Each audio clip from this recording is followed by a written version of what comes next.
생애 첫 공연을 하는 날, 그녀는 목소리를 잃었어. 마치 영화 속 루미처럼. 바쁜 스케줄에다 기관지염, 코로나, 이제는 감기까지. 목 상태가 엉망이었지. 평소엔 오래 부를수록 목이 살아나는 체질이야. 그런데 그날은 반대였어. 폐가 지쳤고 리허설 때마다 고음이 흔들렸어. 공황장애까지 오는 압박감에 말도 안 나오고 눈물밖에 안 나왔어. 그때 옆에서 약혼자가 그녀의 손을 꼭 잡았지. 이제 괜찮아. 고음 신경 쓰지 말고 네가 이 노래 만들었을 때 이 노래가 너한테 도움을 줬잖아. 노래 만들 때 네가 그 가사에 담았던 마음, 그 마음만 생각해. 순간 내 가사가 귓가에 다시 울렸어. 이 벽을 무너뜨리기까지 너무 오래 기다렸어. 진짜 내 자신을 찾기 위해서. 과거의 굴레는 이제 모두 뒤로 하고 이제야 모두가 아는 나의 모습으로 마침내 살아갈 거야. 이제 더 이상 숨지 않을 거야. 찬란히 빛날 거야. 이게 바로 내 모습이야. 이 가사는 사실 그녀 자신에게 던지는 주문이었어. 그 순간 어릴 때 연습생 시절이 떠올랐어.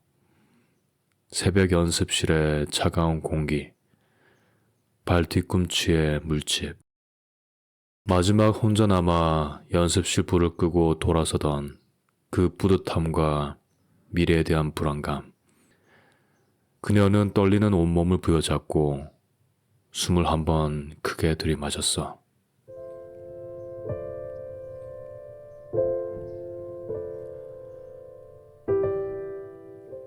이제는 어릴 때부터 노래 부르기를 좋아했어.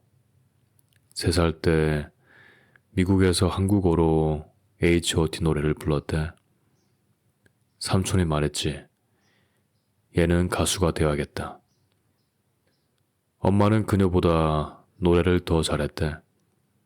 깊은 목소리, 힘있는 울림.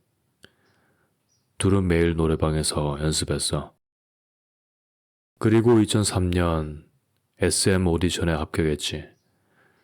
그때 그녀 나이 11살 때였어. 슈퍼주니어, 소녀시대, 샤이니, 엑소들과 같이 연습을 하던 시절. 아침 7시에 들어가 밤 11시에 나오는 날들. 연습실 불이 꺼질 때까지 남는 아이. 어느 날 소녀시대 유리가 말했대. 너는 진짜 뭔가 될 것 같아. 너무 열심히 해. 무조건 성공한다. 그 말은 지금까지도 그녀를 버티게 한 말이었어. 하지만 현실은 잔인했어. 그 시기 회사가 원하던 건 그녀의 저음이 아니라 더 깨끗한 목소리. 그녀는 억지로 자신을 거기에 맞추려 했지. 데뷔 시기도 알 수 없는 무기한 대기. 그러다 결국 기회는 오지 않았어. 2015년 어느덧 23살. 계약이 끝나는 그날을 그녀는 아직도 잊지 못해. 택시를 타고 집으로 가는 길에 비가 유난히도 많이 내렸대.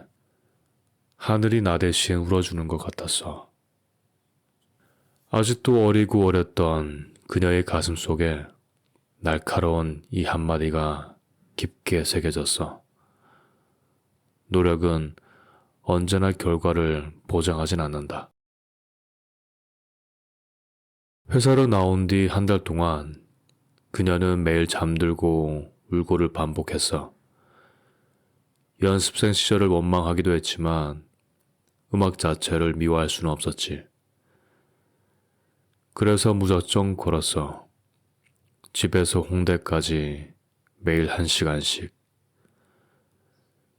매일 12시부터 밤 11시까지 카페에 앉아 있었어. 사람들이 수다 떠는 소리 사이로 그녀는 헤드폰을 쓰고 비트를 만들었지.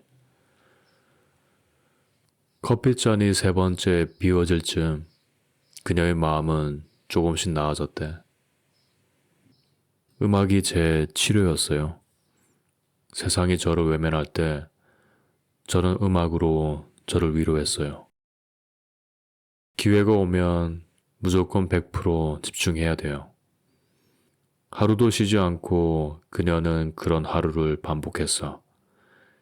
그게 자신을 버티게 한 유일한 힘이었대. 어느 날 만든 비트를 용기 내어 누군가에게 보여줬어. 한번 스튜디오로 나와볼래? 그날 그녀는 남자친구와 다툰 날이었고 그 감정 그대로 가사를 썼어. 썼다 지우고 다시 썼지. 음악이 말해야 할 것을 음악의 언어로 찾아내는 사람. 그게 바로 작사가라고 믿었거든. 그녀의 노래가 다른 가수의 목소리로 세상에 나왔고 그녀는 그날 인생 처음으로 느낀 거야. 나도 할 수 있구나. 그 무렵 SMA 작곡가가 그녀를 캠프에 불러줬지. 참 신기하지? 가수 연습생으로 떠났던 회사를 작곡가로 다시 돌아온 거야. 유리가 해줬던 말, 결국 된다. 그 말이 생각났어. 그러다 4, 5년 전 친구를 통해 합류한 팀, 그게 바로 K-pop 데모 헌터스. 팀은 5명으로 시작했어. 감독, 프로듀서, 작곡가들. 그땐 대본보다 소리가 먼저였어. 중요한 장면들을 소리로 먼저 그려넣는 작업. 그녀는 그때를 회상하며 얘기했어. 소리를 먼저 만들고 그 위에 이야기가 얹히는 느낌이었어요. 제안받았을 때 무조건 해야겠다고 생각했죠. 한국인으로서 한국 애니메이션이 없다는 게 늘 아쉬웠거든요. 미국 사람들에게도 최고를 보여주고 싶었어요. 음악 감독은 장면과 소리, 멜로디의 곡선, 가사의 축을 아주 구체적으로 주문했지. 이건 이야기랑 잘 맞아야 돼요. 그때 떠오른 문장. 내 안의 벽을 부수고 내가 되고 싶은 여자가 되자. 원래는 작곡만 하려고 했지만 가이드 녹음이 끝났을 때 감독이 말했어. 이 노래는 당신 말고는 안 돼요. 사실 그녀는 자신의 목소리가 컴플렉스였어. 연습생 때부터 어둡고 이쁘지 않다고 생각했었지. 그래서 무서웠어. 내 오래된 보컬 감성. 이 곡에 안 맞으면 어쩌지? 하지만 동시에 기뻤어. 제 목소리가 좋다고 처음으로 누군가 확신을 줬어요. 여행 가방 속에 늘 마이크가 들어있었대. 도시가 바뀌어도 호텔이 달라도 그녀는 틈만 나며 녹음했지. 목소리 컴플렉스가 서서히 자부심으로 바뀌던 데모 녹음 때의 밤. 녹음 당시 감독은 말했대. 조금 더 위로, 더 불가능한 음력으로. 왜냐면 루비는 자기 한계를 넘어야 하는 캐릭터였거든. 그래서 이제는 목이 찢어질 만큼 고음을 질렀어. 그건 단순한 퍼포먼스가 아니라 절박함 그 자체였어. 그 노래 안에 자신의 상처를 담았대. 그때 그녀는 힘든 시기를 지나고 있었거든.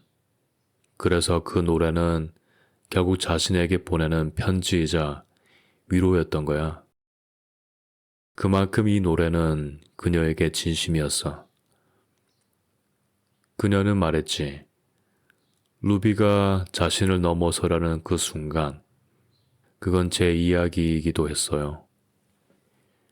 애니메이션의 주인공 루미는 완벽주의자예요. 강해 보이지만 속으로는 늘 무너질까봐 두려워하는 아이. 루미는 바로 저 같아요. 항상 완벽하려고 하고 부족함을 들키는 게 두렵거든요. 골드는 프로젝트의 마지막 곡이었어. 마지막 트랙, 마지막 밤. 누가 먼저랄 것도 없이 눈물이 흘렀대. 그날 모든 사람이 같은 감정을 느꼈어. 마치 영화의 결말을 보는 것처럼. 그리고 다시 지금 뉴욕의 조명 아래 그녀는 서 있어. 그 힘들었던 지난 날들이 순간 주마등처럼 지나갔어. 그러니 신기하게도 몸은 떨렸지만 마음은 단단해졌지. 드디어 문이 열리고 눈부신 조명과 환호성이 들려왔어. 그녀는 무대 위에서 마음껏 노래했어. 그리고 그 환호는 노래가 끝날 때까지 멈추지 않았어.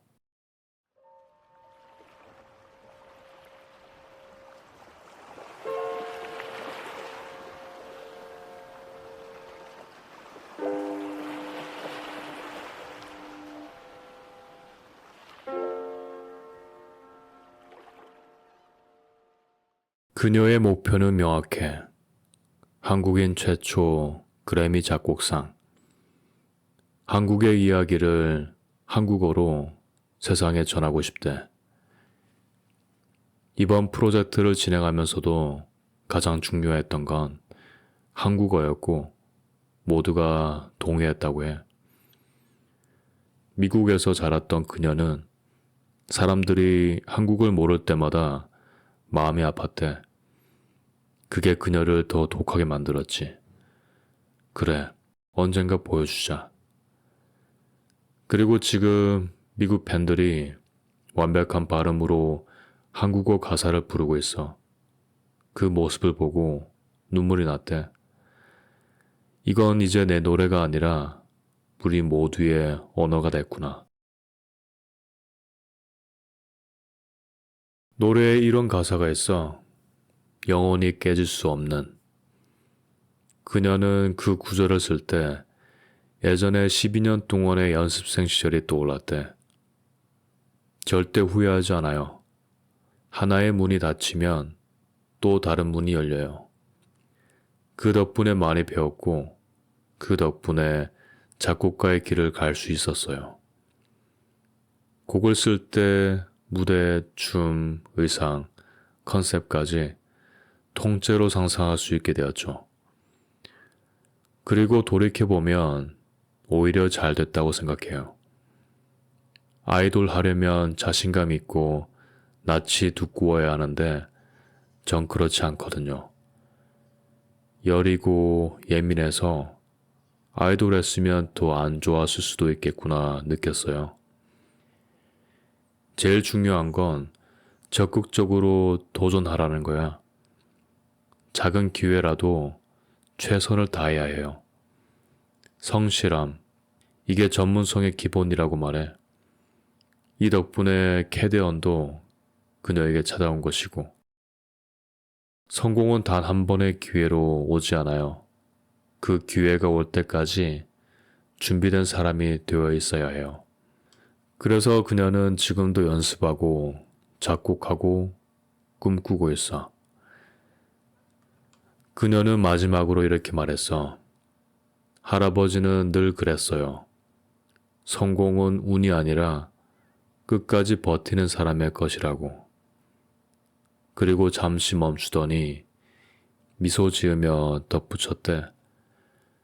지금이 제 골든 타임일지도 모르겠네요.